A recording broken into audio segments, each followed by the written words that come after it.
Hello, hello, hello, my queen bosses and kings out there. I am so excited for tonight's episode. So, if you listened to the podcast right before this one, you heard all about the 2020 Ellevation experience that's taking place on January the 6th, 2020, and I'm so excited. And on that podcast, I gave details about what the Ellevation experience is. So make sure you go and listen to that podcast and tell a friend to tell a friend and share it and leave us a comment. And make sure you get your ticket and you're in the building so that you can elevate your 2020. Okay. Next part was our guest that's going to be on the panel. I listed everybody that was on that podcast. That's going to be on the panel, but tonight we are talking with Ms. Nadia Wiltshire Bernard. But before I bring her on, I have to give you a round of applause like always.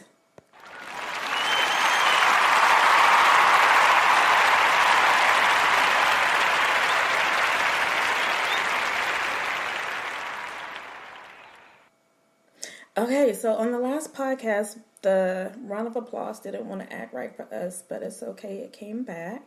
Okay, so the next thing that we have to do, as usual, is a definition. So on the last podcast, I briefly talked about what the Ellevation experience is, but another part of the vision of the Ellevation experience was to create a panel of women who are all networking and working together, collaborating.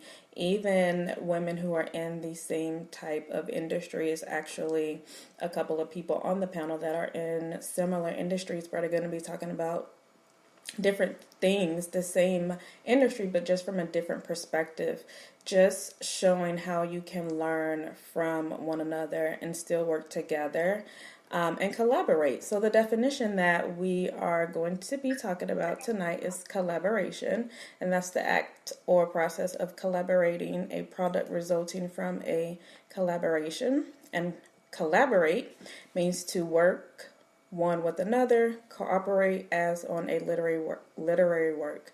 To cooperate usually willingly with an enemy nation, especially with an enemy occupies one country. Oh, Nazi, World War II. Okay, that's interesting.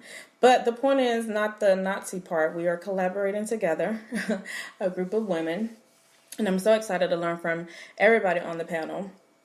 And if you are ready to elevate your 2020, you definitely should be in the building, as well as to take part in these amazing giveaways that we have and learn from these amazing women. If you are a real estate agent or you are an aspiring real estate agent and you want to know how to be at the top of the real estate game by being agent of the year, then I definitely think you need to be in the building, because you can learn from a person who is agent of the year, which is Ms. Nadia Wiltshire Bernard. We have to give her a real hand of applause. We're not going to use the digital one on the podcast. Let's give her a real one. Yay! If you're listening, I hope you're clapping with me in virtual world. So I'm bringing her on tonight. She is going to share with us how she became agent of the year and tell us a little bit about herself. And I mentioned in the last podcast how Nadia and I met. We used to work together at one of our jobs some years back in a different life before we became who we are now. But enough of that. She's going to tell us this amazing news and how you can do the same thing, and a little bit of what she's going to be sharing with us on January the 4th. We can't give out all the details. That's why you have to get your ticket so you can get all the teas. So without further ado, Miss Nadia Wiltshire Bernard is going to go ahead and share with us. Nadia. Oh my goodness, thank you for that amazing introduction. I am so humbled and I'm so grateful that I connected with you, Queen Boss. Yes, me too. Indeed. Isn't it interesting how life just works out and you just stay connected with people, and it's like, yeah, I know her from like XYZ and we connected back again. It's just amazing.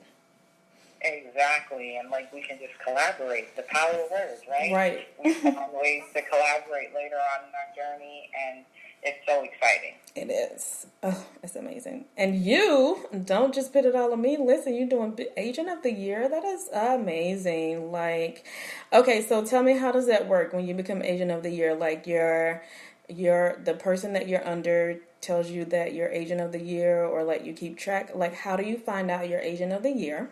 And then when you did find out, like, what was your reaction? Like, were you like, oh my God, all these things that I went through that just was like... You know how you go through so much and then at the end it's always like a blessing? But when you're going through it, you don't really see it or feel it or understand it or be like, what is going on? What happened?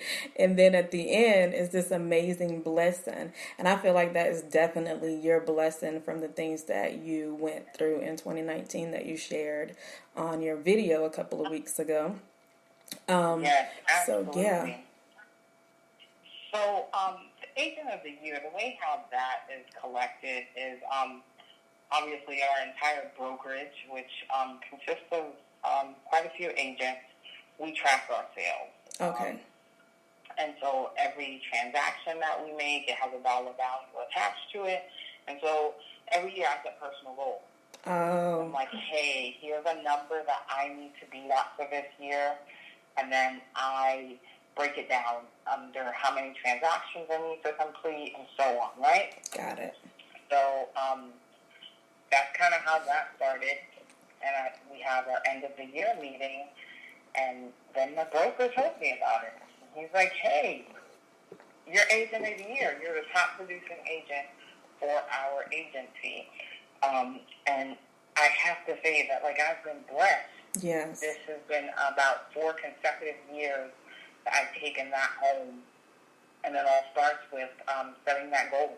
Right. And then working diligently towards it and putting it before the Lord and just saying, hey, Lord, what are my steps? Show me how to get here. Yes. And fortunately, each year I've been able to achieve that.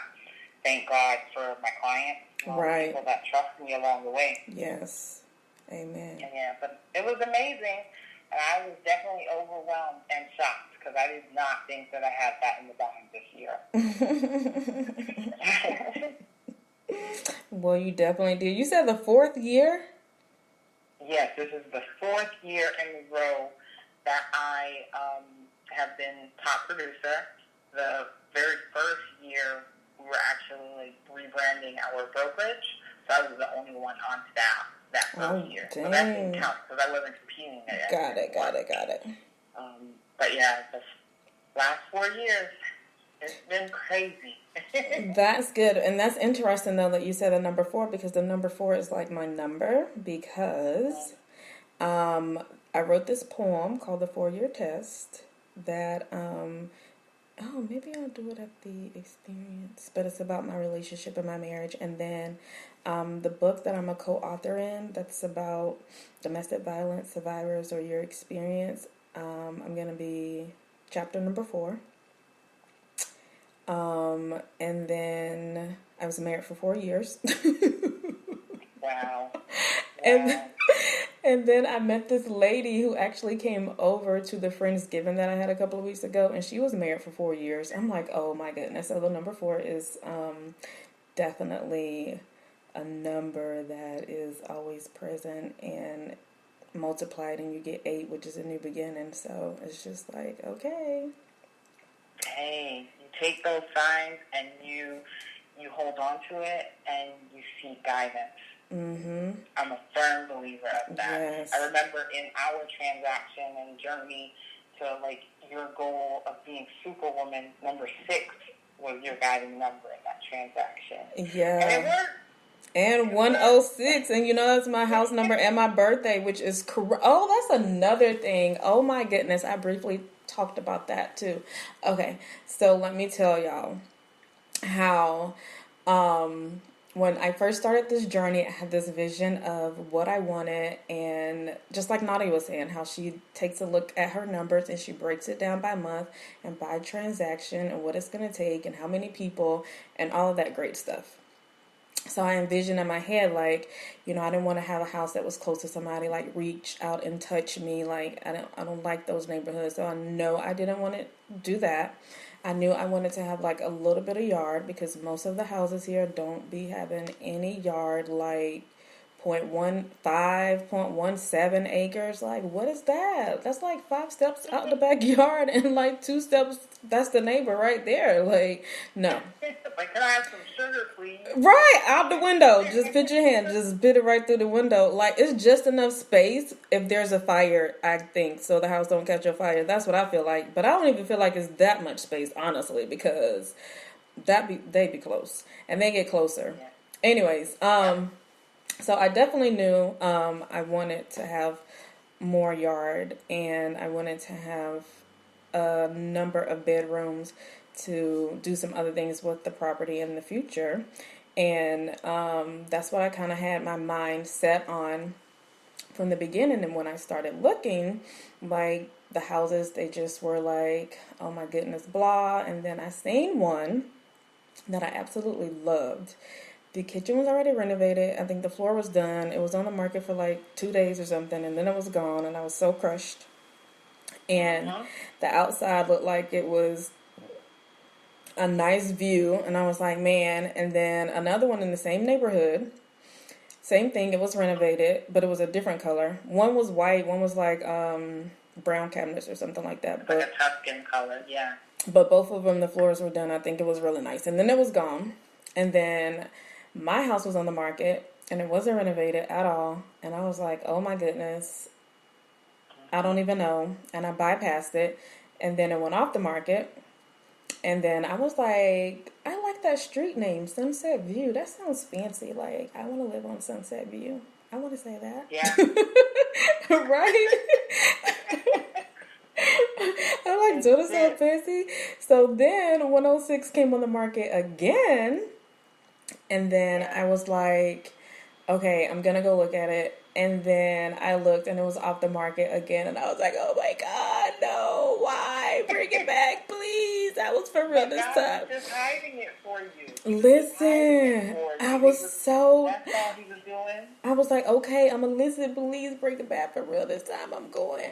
And people always say, when you walk in your house, you will know. And I think you told me that too.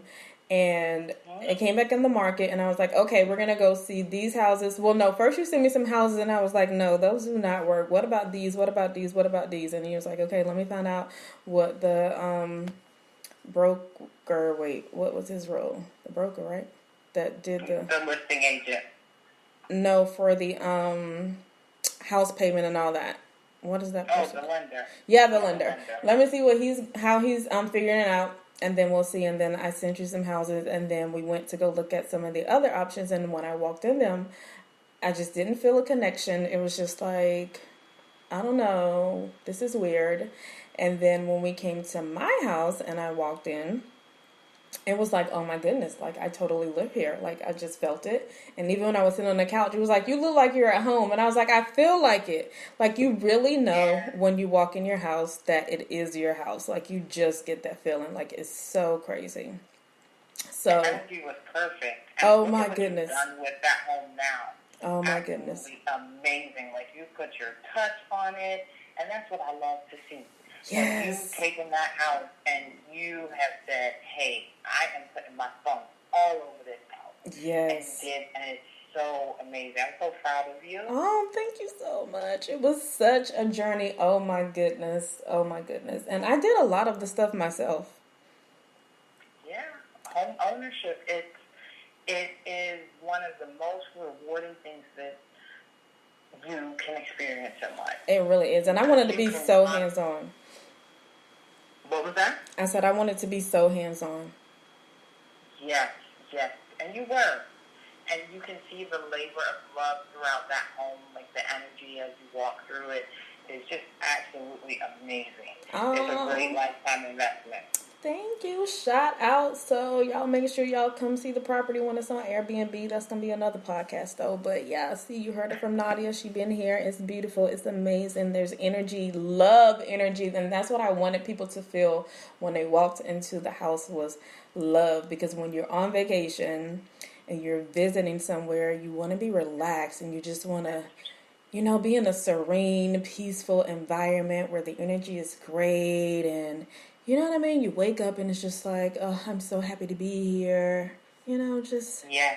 and that's what I wanted. So I am so glad that you said that. That was the goal. Yeah. And I'm so excited to. Yeah, it definitely translates, and I know that your guests are going to have a wonderful experience when they come through. Yes. Oh my goodness, it's already been 15 minutes. We only talked about one question, so I have another question, and then we're going to wrap it up. See, time flies. The other thing that I wanted to share with us your strategy. Well, I guess you kind of told us what your strategy was to become a top agent, but just share with us a little bit of some of the things that you went through or experienced to get to this point, like your challenges and some advice to anyone that's an agent or considering getting into the real estate market, what you would share with them to be successful as you are. So I think entering into the real estate industry, you definitely have to have a mind of an entrepreneur, because there's no one there kickstarting you like, hey, go chase after this deal, or that person told you no, go back and try to work through what that no really means, right? Right. So you have to have that entrepreneur mind and the ability to be persistent. Right, that's key. Being persistent, but still using social cues to understand that, hey, maybe I need to pull back, maybe I need to draw in, and so there's just a number of tools that you're going to have to tap into that you already possess. Right. It's just learning how to use those tools to benefit you and to adjust with your personality. And that's just a touch of the surface of some of the things that I have to deal with when entering into real estate. Because I went from being a W-2 employee to self-employment. Right. And so it was a huge transition. And I had to do things like every day, get up and get dressed and go to work in my home office, right? Yeah. Just to be disciplined, because it's easy to say, hey, I'm just going to chill out, watch some TV, and I'll get back to that, right? Mm-hmm. But once you have those goals, you've got to know what you're going after. And when you guys come out to 2020 Ellevation, I'll be very candid about my experiences, things that didn't work, things that worked really well, and offer any guidance that I can, because I'm a firm believer in reaching out to help other people. Yes. You'll notice that in this industry, a lot of people want to kind of keep their success to themselves, because there are so many licensed agents throughout the state of Florida. It is, that's so they're true. afraid of the competition. But I believe we can all work together, those of us that are really working the real estate model, and we can work together to achieve success and make people really happy along the way. I believe in that, and I'm so excited. Yes. So that was some amazing advice, and that was an amazing closing, because, again, that was my goal for the Ellevation experience, and you hit it on the head. Look at that. See? I ain't even have to say nothing. Thank you. On one accord. Yes. So it's been amazing talking to you and learning about your strategies to success and getting pumped up about hearing more at the Ellevation experience. So tell us how we can find you, what your social media is, and website, and any other information that we have so that we can look you up. Most definitely, and thank you for having me on. You can find me on Instagram. My handle there is re.nadia, Nadia WB. You can find me on Facebook, and my handle there is at Real Estate Nadia WB. And those are the best ways to contact me. You can inbox me there. I am usually very responsive and interactive on my social media. Thank you so much for this opportunity. Awesome. Stay on the line 1 second while I close it out. So we are going to end this amazing show with Miss Nadia Wiltshire Bernard. We have to give her one more round of applause. It's going to be a real one this time, not the fake one. Yes. So make sure you get your tickets to the Ellevation Experience, January 6, 2020. We are so excited to share with you how to elevate your life in 2020. It's a new year, a new decade, so we definitely want to do some things differently, but make sure that we do them better and learn from people who have accomplished the goals that we want to achieve. The best way to do that is to learn from someone who has already done it. So you have evidence that person will be in the building. So make sure you get your tickets. Again, it's going to be some amazing food there for everybody. Meat eaters, vegan, vegetarian, plant-based, all that great stuff. We're going to have specialty drinks for those of you who like to drink. And we are going to have some amazing giveaways, like my amazing photographer coming out of retirement to do professional headshots for me, for you. So if you don't have headshots, you need updated headshots. That's so important. And we're going to have some amazing other giveaways too. So make sure you get your ticket. Make sure you're in the building. Make sure you tell a friend to tell a friend. Share, like, and leave us a comment. And stay tuned for more amazing conversations with the panelists for the Ellevation Experience. Bye.